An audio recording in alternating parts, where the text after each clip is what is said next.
ہم اللہ کی رحمت سے بہت جلدی مایوس ہو جاتے ہیں۔ جب بھی ہمارے اوپر مصیبت آتی ہے، یہ کرنے کے بجائے کہ ہم اللہ کی طرف رجوع کریں اور اپنے گناہوں سے معافی مانگیں،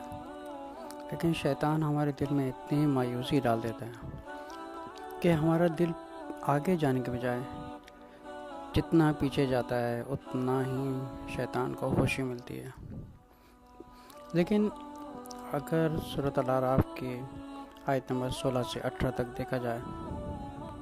اس میں ابلیس نے اللہ تعالیٰ سے کہا تھا کہ میں مسلمانوں پر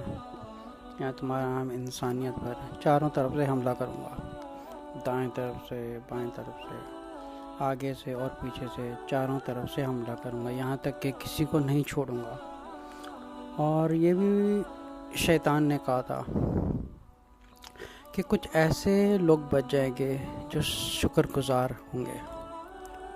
اب اللہ تعالیٰ نے زندگی کو ایک آزمائش بنایا ہے، جیسے سورۃ الملک کی آیت نمبر 2 میں اگر پڑھا جائے تو اللہ تعالیٰ فرماتے ہیں الذی خلق الموت والحیات لیبلوکم ایکم احسن عملا۔ اللہ تعالیٰ نے زندگی بنائی اسی لیے کہ ہمیں آزمائے، اور جنت اور دوزخ کو اللہ تعالیٰ نے ہمارے لیے چھپا دیا ہے، لیکن اللہ تعالیٰ نے قرآن کو ایک ہدایت کا ذریعہ بنا کے بھیجا ہے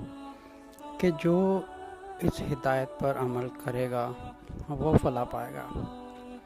جو اس ہدایت سے دور رہے گا تو شیطان کے ہاتھ چڑھے گا وہ،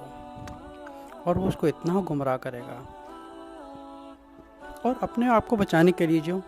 سب سے پہلی چیز ہے عقیدہ، ہمارا عقیدہ بالکل صاف اور کلیئر ہونا چاہیے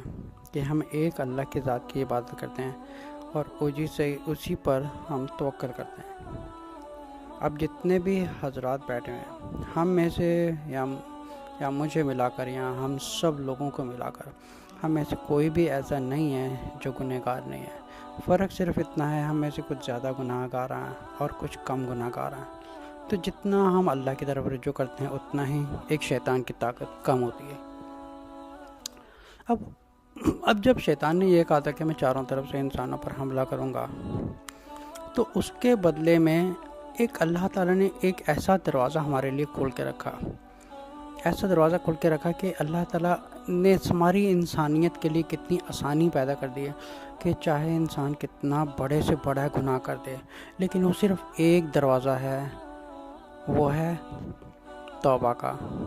اور اللہ سے رجوع کرنے کا اور واپس پلٹنے کا اور استغفار کا، اور اپنے گناہ سے سچے دل سے ایک گلٹی فیل ہونے کا۔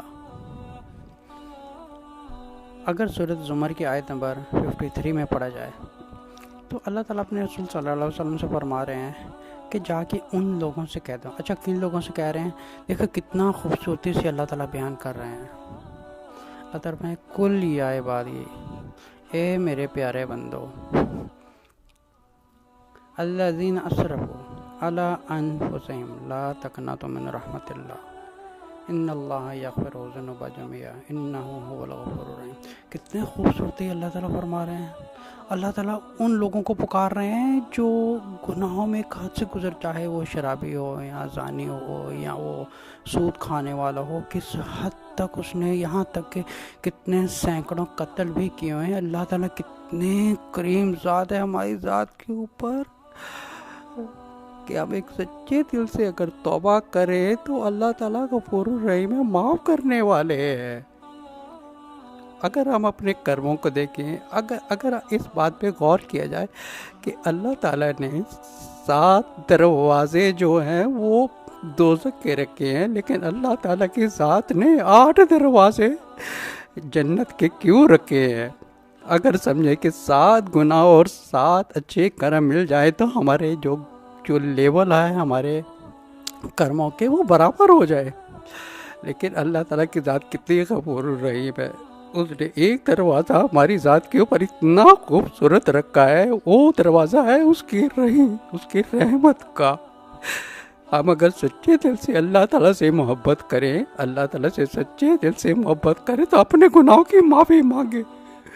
اے اللہ تو رحیم ہے، تو معاف کرتے ہیں، اللہ ہم گنہگار ہیں۔ ہم بہت گنہگار ہیں، ہم تیرے سامنے کھڑے ہونے کے قابل نہیں ہیں میرے اللہ، تو معاف کرنے والا ہے۔ اگر اس دعا کو سچے دل سے پڑھا جائے تو اللہ غفور الرحیم ہے، وہ معاف کرنے والے ہیں۔ اگر پھر گناہ ہو جائے پھر بھی ہم اپنی ہمت نہ ہاریں،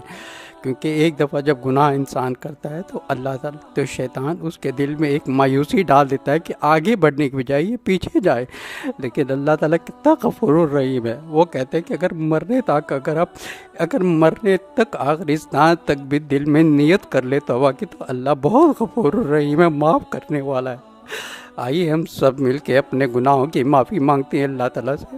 اللہ تعالیٰ کی رحمت سے مایوس نہ ہوں، اور اللہ بہت غفور الرحیم ہے۔ چاہے ہم سے کتنے بھی گناہ ہو جائیں، صرف اس کے لیے وضو کریں، سچے دل میں نیت کریں اور 2 رکعت صلاۃ التوبہ پڑھ کے ایک آنسو ٹپکا دیں دل کی گہرائی سے، تو اللہ تعالیٰ جو ایک دل کی گہرائی سے آنسو نکلا ہوتا ہے وہ زمین میں